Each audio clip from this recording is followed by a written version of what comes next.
Bienvenue dans cette vidéo consacrée à la manipulation des threads en Ruby. Les threads, aussi appelés processus légers, sont un moyen très pratique d'exécuter du code en parallèle sans avoir à lancer un nouveau processus qui serait plus coûteux. Il faut savoir que les threads en Ruby ne sont pas des threads système, mais des threads utilisateurs qui fonctionnent indépendamment du système hôte.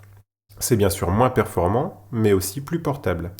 Les threads vous seront particulièrement utiles lorsque vous avez des morceaux de code qui peuvent fonctionner de manière indépendante ou pour gérer une partie de code qui passe la plupart de son temps à attendre des événements. Si votre logique métier fonctionne de manière sérialisée, alors les threads ne vous aideront pas. Ils ne seront également pas très pratiques si vous devez synchroniser l'accès à de nombreuses données globales. Sachez qu'un code multithreadé sera toujours plus sujet aux bugs qu'une version sans threads et qu'il compliquera le débogage.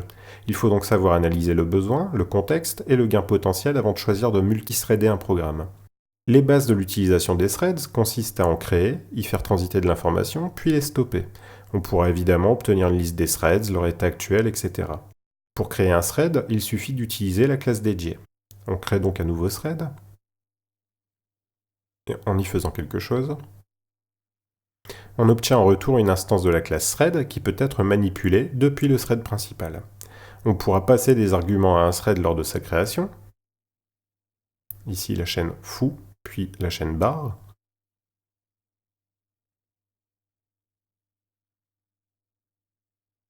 Il faut savoir qu'un thread a accès au contexte courant, il peut donc modifier le contenu des variables qui lui sont accessibles au moment de la création. C'est un vrai piège auquel il faut faire attention. On crée une variable locale A, une variable locale B. On crée un nouveau thread auquel on passe la variable locale A. Localement au thread, on modifie la variable A, puis la variable B. En dehors du thread, on affiche A, ça n'a pas été modifié, B a été modifié. La variable locale A, qui est passée au thread sous le nom de A, n'est impactée que localement.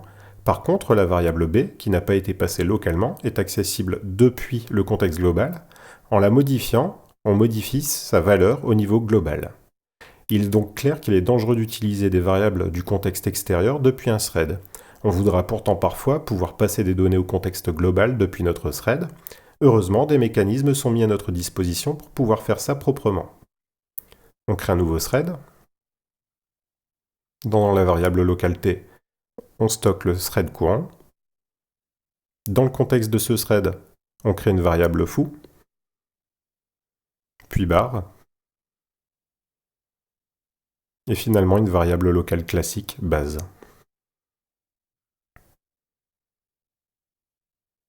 Depuis l'extérieur de notre thread, on va maintenant récupérer le contenu de la variable locale au thread foo, puis bar. On va ensuite vérifier si la clé foo existe, ce qui est le cas, puis la clé base, ce qui n'est pas le cas. On peut donc depuis notre thread communiquer de l'information à l'extérieur sans polluer le contexte global. C'est beaucoup plus propre. Ne passez jamais par les variables du contexte global pour communiquer de l'information ou vous vous exposerez à de gros soucis. La classe thread met à notre disposition des méthodes qui nous permettent d'interroger et de modifier le statut d'un thread donné. On peut récupérer la liste des threads vivants grâce à la méthode de classe list, ou encore obtenir une référence vers le thread principal via la méthode de classe main. La méthode de classe current nous retournera une référence vers le thread en cours d'exécution, comme on a pu le voir avant. On vérifie si le thread courant est égal au thread principal. On crée un nouveau thread. On affiche le nombre de threads disponibles. Puis on vérifie à nouveau si le thread courant est égal au thread principal. On peut également passer par la méthode list de la classe thread pour savoir si un thread y est présent. D'autres méthodes vont nous permettre de modifier ou de connaître le statut d'un thread. On crée ici un nouveau thread dans lequel on va créer une boucle infinie. On vérifie le statut de notre thread, qui est en cours d'exécution. On tue ce thread.